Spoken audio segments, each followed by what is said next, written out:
Mga kaibigan, handa na ba kayong marinig ang isang kwentong puno ng misteryo at takot? Sa video na ito, malalaman natin ang lihim sa likod ng mga alitap-tap na tila nagtatago ng madilim na sikreto. Isang liham mula sa isang dating kaklase, ang magbubukas ng pinto sa mga alaala at katanungan na matagal nang nakalimutan.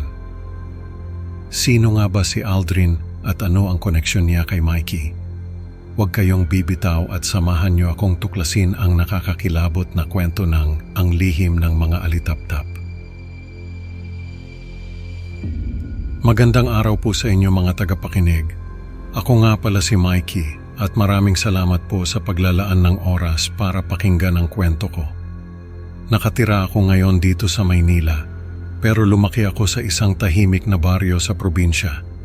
Dati kaming nakatira sa isang maliit na bahay na gawa sa kahoy at simple lang ang buhay namin. Kasama ko ang aking mga magulang at 2 kapatid. Sa kabila ng mga pagsubok, masaya kami at nagkakaisa. Ang kwento ko ay nagsimula noong nag-aaral pa ako sa Universidad ng Santo Tomas, kung saan ko nakilala si Aldrin, isang taong hindi ko maalala, ngunit tila may malaking bahagi sa aking nakaraan. Isang umaga, habang nagwawalis ako sa aming bakuran, napansin ko ang isang liham na nakapako sa puno sa harap ng aming bahay. Ang araw ay sumisikat na at ang mga ibon ay nag-aawitan, tila walang anumang kakaiba sa paligid. Agad kong kinuha ang liham at binasa. Ang liham ay mula kay Aldrin, isang dating kaklase na hindi ko maalala.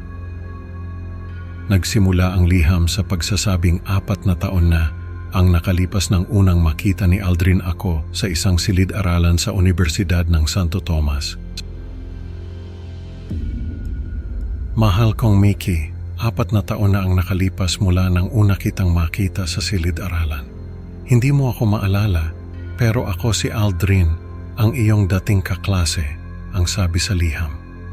Tumigil ako sa pagbabasa at napaisip, sino nga ba si Aldrin? Bakit hindi ko siya maalala? Parang may kulang sa mga alaala ko. Habang binabasa ko ang liham, unti-unting bumabalik ang mga alaala. Nagsimula akong magtaka kung bakit hindi ko maalala si Aldrin at kung ano ang koneksyon niya sa akin. 4 na taon na ang nakalipas, nasa loob ako ng isang silid-aralan sa Universidad ng Santo Tomas. Ang mga estudyante ay abala sa kanilang mga gawain, habang ako ay nakaupo sa isang sulok, tila hindi napapansin ng karamihan. Napansin ni Aldrin na napapalibutan ako ng mga alitap-tap at tila hindi ako nakikita ng ibang tao. Sa oras ng recess, lumapit si Aldrin sa akin at nagsimula kaming mag-usap. Bakit kaya hindi ka napapansin ng iba? Ang weird, parang may invisible shield ka, sabi ni Aldrin habang tinitingnan ako. Hi, ako si Aldrin. Napansin ko na parang hindi ka nakikita ng iba. Anong nangyayari? Tanong ni Aldrin. Ikinuwento ko kay Aldrin na ako ay nakalimutan ng lahat dahil sa impluwensya ng mga alitap-tap at nabubuhay ako sa pag-iisa sa loob ng 3 taon. Naging palaisipan kay Aldrin ang kakaibang sitwasyon ko. Nung una, hindi ko talaga maintindihan kung bakit parang may espesyal na koneksyon kami ni Aldrin. Pero isang araw nagdesisyon siya na alalahanin ako sa pamamagitan ng pag-ukit ng pangalan ko sa kanyang braso gamit ang isang kutsilyo. Grabe, ang sakit na dulot nito ay nagsilbing paalala kay Aldrin araw-araw. Sabi niya, minsan parang ang hirap intindihin ang lahat ng ito, pero hindi kita iiwan, Mikey. Tinitingnan ko ang mga sugat sa kanyang braso at naramdaman ko ang tindi ng kanyang pangako.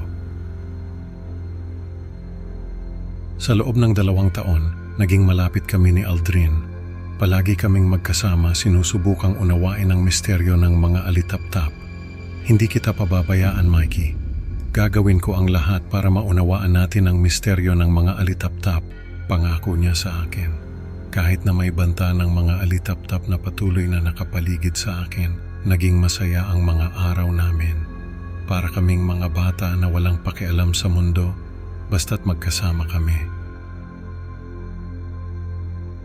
Isang araw, habang naglilinis kami sa lumang library ng universidad, natuklasan namin ang isang lumang larawan ng dalawang bata, sina Tomas at Raul, na nabago ng mga alitap-tap.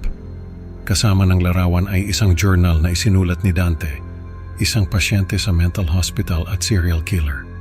Ipinahayag sa journal kung paano ginamit ni Dante ang mga alitap-tap upang makalimutan ng mga tao ang kanyang mga biktima. Grabe, Mikey.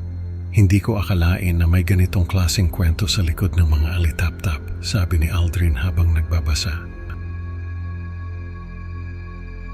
Mickey, tingnan mo ito. Mukhang may koneksyon ang mga alitap-tap sa mga nangyayari sa'yo, sabi ni Aldrin habang binabasa ang journal. Nakasaad din sa journal ang paraan upang mapuksa ang mga alitap-tap. Pero sa halip na ibahagi ito sa akin, nagdesisyon si Aldrin na itago ang impormasyon. Kailangan kong protektahan si Mikey. Hindi ko alam kung ano ang mangyayari kung malaman niya ang lahat, bulong ni Aldrin sa sarili. Hindi ko alam ang lahat ng ito noon. Ang alam ko lang may isang taong handang gawin ang lahat para sa akin, kahit na ang mga alitap-tap ay patuloy na nagbabanta sa aming buhay. Sa halip na tulungan ako, kinuha ni Aldrin ang isa sa mga alitap-tap at itinago ito sa kanyang bulsa. Pasensya na, Mikey, pero kailangan kong gawin ito, bulong ni Aldrin habang pinagmamasdan ang alitap-tap sa kanyang kamay. Agad na naglipat ang mga alitap-tap kay Aldrin at ako ay nakalimutan na naman ng lahat, kabilang na si Aldrin. Nabuhay si Aldrin sa pag-iisa habang ako ay muling nagbalik sa aking normal na buhay. Hindi na maalala ang aming pagkakaibigan. Bakit ko ito ginawa? Ngayon ako naman ang nag-iisa, sabi ni Aldrin habang tinitingnan ang mga alitap-tap sa kanyang paligid. Isang taon ang lumipas, nakita ni Aldrin na masaya ako kasama ang mga kaibigan at pamilya. Samantalang si Aldrin ay lumala ang kalagayan dahil sa mga alitap-tap. Nagdesisyon siyang umalis ng tuluyan. Sa kanyang liham, ipinahayag ni Aldrin ang kanyang kaligayahan sa pagkakakilala sa akin sa kabila ng lahat ng nangyari. Mikey, masaya akong nakilala kita. Paalam, ang huling linya sa liham ni Aldrin. Habang tinatapos ko ang pagbabasa ng liham, napansin ko ang mga hiwa sa aking mga pulso. Ang mga hiwa ay aktwal na mga letra na bumubuo ng pangalan ni Aldrin na nagpapahiwatig ng aming koneksyon. Sa huling sandali, naalala ko ang lahat at napuno ng lungkot at pagsisisi. Aldrin, patawarin mo ako, bulong ko habang ang mga luha ay dumadaloy sa aking mga mata.